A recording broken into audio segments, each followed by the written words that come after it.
बसा सगळे पालक द्यायचे ना त्या खान मॅडमकडे. बसा, तुमचे काय कागदपत्र असेल ते पण घ्या.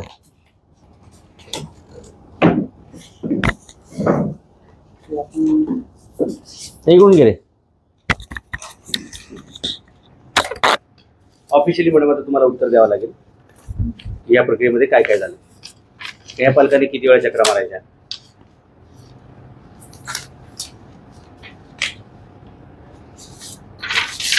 शिक्षण अधिकाऱ्यांनी दिलेल्या पत्रांना, ईमेलला, कॉलला जर संस्था उत्तर देत नसेल तर आपण त्यांची मान्यता का काढून घेत नाही. सांगा आता, त्यांची मान्यता का काढून घेत नाही तुम्ही.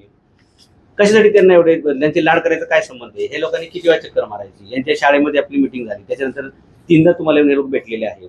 मग शिक्षण अधिकारी म्हणून तुमचा अधिकार तुम्ही कधी वापरणार आहात. मी आता त्यांना लास्ट संधी दिली, कारण मागचे मेल त्यांना पोहोचले नाही असं त्यांचं म्हणणं मॅडम आहे. मेल पोहोचू शकत नाही असं कसं होऊ शकतं सांगा मला. त्यांचा ईमेल चुकीचा दिला ही त्यांची जबाबदारी आहे. नुसतं मेल चुकीचा एवढ्या कारणावर नाही ते लोक एक्सक्यूज कशी घेऊ शकतात. कशी घेऊ शकतात सांगा ना. सायंटिफिक आहे काय. त्यांचा ईमेल रजिस्टर आहे का आपल्याकडे. शिक्षण विभागाकडे रजिस्टर आहे का त्यांच्या संस्थेचा ईमेल आयडी. त्याच्याच पाठवणार ना तुम्ही. हा, मग युडायसचा तो फेक दिलाय का त्यांनी. तो ईमेल आयडी फेक आहे का युडायस वरचा. मग हे खोटी कागदपत्र बनतात का शाळावाले. बोगस दस्तावेज तयार करतात का त्याच्या आधारे त्यांनी मान्यता घेतली. युडीएस नंबर खरा आहे का त्यांचा. इथून सुरुवात करा. मला सांगा, बघून सांगा की त्यांचा युडीएस नंबर खरा आहे. इथून आपण सुरू करू. आणि या नागरिकांचं कधी सॉल्व्ह होणार आहे. हे जे पालक चक्कर मारतायत पुणे पब्लिक शाळेचं काय विषय कधी सोडवणार तुम्ही. यांच्या मुलाची ऍडमिशन घ्यायची आहे, त्यांच्या फीचा विषय आहे. आता 1 जून सुरू झाला ना. त्यांच्याशी बोलले मी सविस्तर सगळं. नाही मॅडम, त्यांचे संचालक शिक्षणाधिकाऱ्यांना मोजत नाही, त्यांचे प्राचार्य मोजत नाही. जर ती संस्था काही उत्तर शिक्षण खात्याला जर ते त्यांना उत्तर देणार नसते, नोटीस दिलेली आहे. जर त्यांनी त्याला रिस्पॉन्स नाही दिला तर मी वरती शासनाकडे त्यांचं शिफारस करून टाकते. किती दिवसात मॅडम शाळा सुरू होणार. 21 मेला नोटीस दिली. हा जो हे न्यू पब्लिकचा आहे, पुणा पब्लिकचा जो मेल आयडी आहे, तो तू ज्या मेल केला तो कोणत्या याच्यावरून मेल घेतला होता. आपल्याकडे जे युडायसकडनं रेकॉर्ड भेटला होता आपल्याला त्याच्यावर युडायस नंबरवरती जो ईमेल आहे मॅडम, तो जर ते म्हणतात की आम्हाला मिळाला नाही, याचा अर्थ ते मोजत नाहीत ते शिक्षणाधिकाऱ्याला किंवा पालिकेला, असं माझं म्हणणं आहे. ईमेल कधी मॅडम तो दुसऱ्याला डिलिव्हर झाला असं होऊ शकत नाही. पण तो कदाचित असं असू शकेल की जो त्याच्यावरती टाकलेला आहे तो युजड नसेल त्यांचा. तर त्यांचं म्हणणं आहे की आम्हाला नाही मिळालेला, तर आम्ही आता त्यांचं जे पत्र आलं त्याच्यावर पण ते माहिती पाठवली. मग तुम्ही आता पहिले त्यांना पत्र लिहा की तुमचा ऑफिशियल ईमेल आयडी काय आहे तो आम्हाला कळवा, म्हणजे ह्याच्यात वर्ष निघून जाऊ देत. म्हणजे ह्याचं वाटवच होते त्यावेळेस. मॅडम हे प्रकरण कधीपासून चाललंय आपलं. 1 महिने जेवढं झाले की नाही. यांनी किती वेळा चक्रा मारायला. 17 एप्रिलला झाले. 17 एप्रिल पासून आता किती 1 जून आहे मॅडम. यांच्या मुलांची ऍडमिशन कधी होणार. फीचा विषय कधी सॉल्व्ह होणार. फी संदर्भात तर त्यांना म्हणलं की या एक्झिक्युटिव्ह कमिटीचं जी माहिती आपण घेतोय. मग तुम्ही मागवली का. ते जे सगळे पालक कमिटी आहे त्यांची सगळं आपण मागवलंय सर. आपले जे MOM पाठवले त्यांचे किती पीटीए मेंबरी झाले मला सांगा. कोणत्या मीटिंगला आले मला दाखवा. मिनिट्स ऑफ मीटिंग दाखवा. काही नंबर नाही भेटलेला अजून. त्या दिवशी मेल मध्ये पण नुसते चर्चा करण्यात त्यामुळे वाटतंय. त्यांचे किती पीटीए मेंबरी झाले, त्यांचे संस्थाचालक इथं आले का एकदा तरी. मग ते जर शिक्षण विभागाला मान्यच नसतील तर शिक्षण विभागाची मान्यता कशाला पाहिजे त्यांना. आणि ह्यांचा प्रॉब्लेम कधी सुटणार आहे. यांच्या मुलांच्या ऍडमिशन घ्यायचीच की नाही. त्यांचा प्रॉब्लेम आपण सोडवणार आहोत.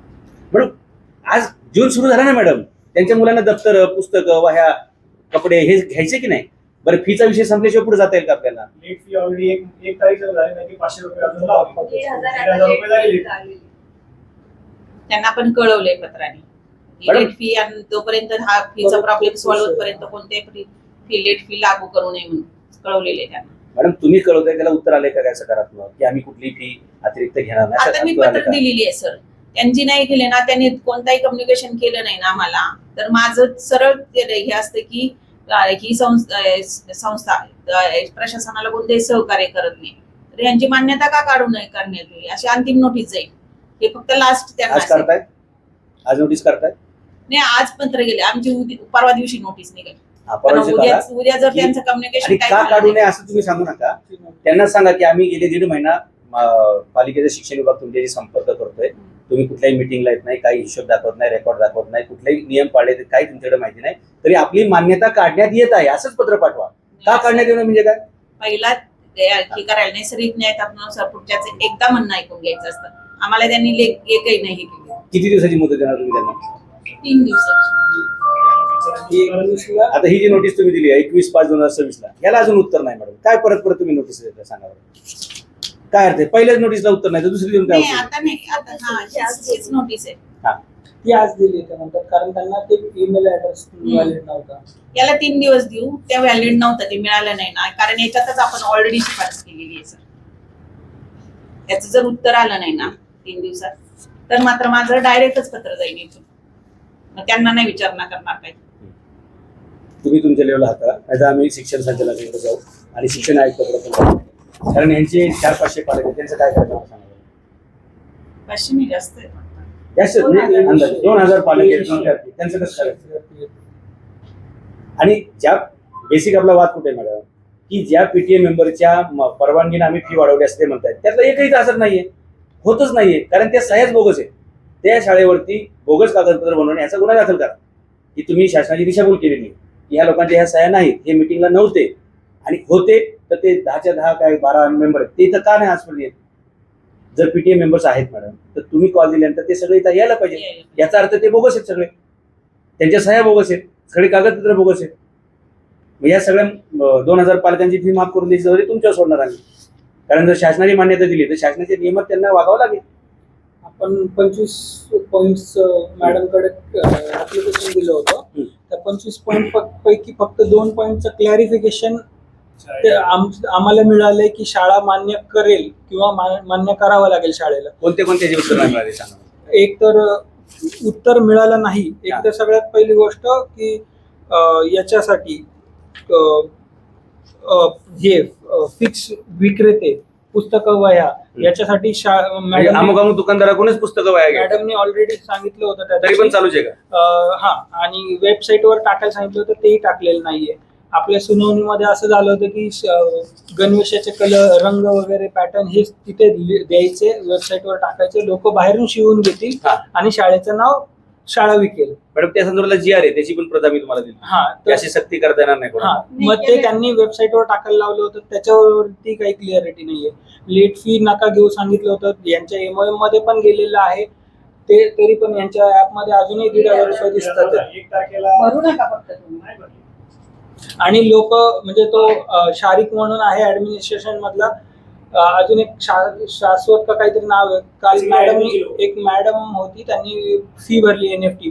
तुम्हाला कोणी सांगितलं? तो चिडून बोलला, तुम्हाला कोणी सांगितलं कशाला भरली तुम्ही फी? एनएफटी थ्रू ऍप मधून भरायची, असं करायचं. कोणी सांगितलं तेव्हा तुम्ही एनईएफटी फी त्यांच्याच ऍप मधून भरायचं. आणि हे असं नाहीये की मॅडमने सांगितलं नाही, मॅडमच्या एमओएम मध्ये क्लिअर लिहून आलेली आहे ती गोष्ट की एनईएफटी द्वारा स्वीकारावी म्हणून. मॅडम तुम्ही म्हणता 3 दिवसाची नोटीस दिली, 3 दिवसाचं याचं उत्तर मिळालं नाही तर त्या शाळेसमोर एक मोठं आंदोलन होईल आणि तुमच्या विरोधात सुद्धा आम्हाला वरिष्ठांकडे तक्रार करावी लागेल. मग बाकीच्या विषयी आमचे ॲलिगेशन सुरू होतील, जे आमच्याकडे माहिती पण आम्ही त्याच्यावर अजून काही बोललेलो नाही. पहिला हा विषय तुम्ही व्यवस्थित सोडवून द्या, कारण हे 17 एप्रिल ना, 17 एप्रिल पासून एक चक्र मारत आहेत. एप्रिल गेला, मे गेला, तर जून आलेला आहे. त्यांनाही त्यांच्या पोराबाळांच्या शिक्षणाचं काहीतरी बघायचं. आणि जेवढे पालक आमच्या सोबत आलेत मॅडम तक्रार करायला, त्यातले एकाच्याही मुलाला जर ऍडमिशन तिथं नाकारलं तर मग शासनाचा आणि आपला संघर्ष नक्कीच पक्का आहे. आम्ही पक्ष म्हणून आणि पालक संघटना म्हणून आम्ही सगळेच त्यात विरोध राहू. कारण त्यांना शाळा चालवायची, त्यांना छेडछावणी चालवायची नाहीये की पालकांचा राग विद्यार्थ्यांना काढायचा. दरवर्षी कधी ट्रान्सपोर्टची फी वाढव, कधी ही फी वाढव, ती फी वाढव. अहो यांचा 1 महिन्याचा पगार होत नाही होत एवढा. एवढी तर फी घेतात आणि शिकवतात का एवढ्या मुलांना? बरं त्यातले किती टीईटी प्राप्त येतात तुमच्याकडे यादही त्यांची? पुणे पब्लिक स्कूलमध्ये शिक्षकांची मला माहिती द्या की त्यातले किती पात्रताधारक आहेत. मला रोकडे मॅडम संध्याकाळी माहिती मागून घ्या. सर या 2 गोष्टी, की शिक्षक जे आहेत ते पात्रता निकषात बसतात का, सुप्रीम कोर्टाच्या गाईडलाईन्स पाळतायत का? या 2 गोष्टींसाठी आपण ऑलरेडी आरटीआय आता सबमिट केलेली आहे की मागच्या 10 वर्षांचे रेकॉर्ड्स द्या म्हणून. आता दरवर्षी शाळेने शिक्षण अधिकाऱ्याला म्हणा किंवा सीबीएसई बोर्डला म्हणा आणि FRA ला शिक्षकांची माहिती देणं गरजेचं आहे, शिक्षकांचं एज्युकेशन देणं गरजेचं आहे, त्यांचा पगाराची लिस्ट देणं गरजेचं आहे, स्टुडंट ची लिस्ट देणं गरजेचं आहे, अटेंडन्स दर महिन्याला पाठवणं गरजेचं आहे, याच्यातले किती डॉक्युमेंट, मगाशी मॅडम स्वतः म्हणल्या सहलीसाठी माझ्याकडे डॉक्युमेंट येतात, मग हे बाकीचे डॉक्युमेंट आलेत का? हा मॅडम, हे जेवढे सगळं त्यांनी म्हटले ते सगळे डॉक्युमेंट सुद्धा आम्हाला पाहिजे. त्या शाळेने जर तुम्हाला सहकार्य केलं नाही तर आम्ही तुम्हाला काही सहकार्य करू शकणार नाही. तुम्ही त्यांना कायद्याचा धाक दाखवा, तरच हे काम सगळं होणार आहे. आणि आता हे सगळं प्रकरण वाढत जाईल, हे प्रकरण वरवर जाईल आणि मग ते लांबच जाणार प्रकरण आहे. आम्ही परत त्या ठिकाणी मोठं आंदोलन करू शकतो. आणि मग त्याची दखल शिक्षण मंत्र्यांपर्यंत वगैरे सगळं वर आम्हाला जावं लागेल. शिक्षण सचिव, शिक्षण आयुक्त सगळ्यांना त्याचे मेल पाठवले जातील. मी प्रत्यक्ष भेटेन पुण्यामध्ये, दोघांना भेटेन, म्हणजे मोरे साहेबांना भेटता येईल. आणि ऑलरेडी कमिशनरला मेल केला होता मी, म्हणजे मी तुम्हाला तिथे गाठ घालून देईन. मेल कुणी वाचत नाही. शासन जरी म्हणत असेल आम्ही ऑनलाईन वगैरे आहोत, पण शासनातले 90% अधिकारी ईमेलच वाचत नाही. आता ह्यांचा ईमेल बाउन्स झाला की नाही, ते मध्ये आम्हाला ईमेलच मिळाला नाही. हे तर तुमचं लाईव्ह उदाहरण आहे की नाही? बाउन्स नाही झाला सर, नाही मिळालंच नाही. म्हणजे काय, UDS नंबर जो रजिस्टर आहे तो ईमेल आयडी बदलता येईल का? नियमानुसार बदलता येईल का? नाही बदलता येईल. ही वस्तुस्थिती आहे.